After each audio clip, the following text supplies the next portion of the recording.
Hi, Father Ian Van Heusen here. So a big thing I'm trying to work on in my own spiritual life is not canonizing my emotions. So what do I mean by this? There's often a sense like, so you walk into a situation and let's say somebody annoys you or somebody says something that makes you uncomfortable or something that you disagree with. And when those unpleasant emotions arise, we tend to think that's accurate. So for example, if somebody annoys you, you say, this person has annoyed me, I'm right and they're wrong. But what I'm learning to work on is that sense of mystery. So when I feel annoyance or when I feel discomfort or when something is not going the way I expect it, what I try to work against that emotion and say, you know what?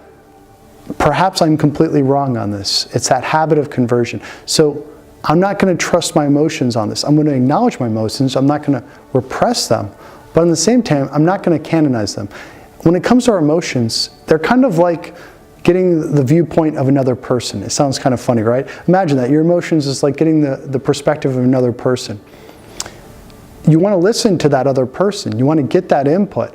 But on the same hand, you don't want to be a slave to other people's opinions. And there's a sense that you don't want to be a slave to your emotions, always doing what they tell you, always trying to understand reality and the way that your emotions are dictating. So that's the idea of spiritual freedom. We feel our emotions, we see them, but we're not a slave to them. Amen?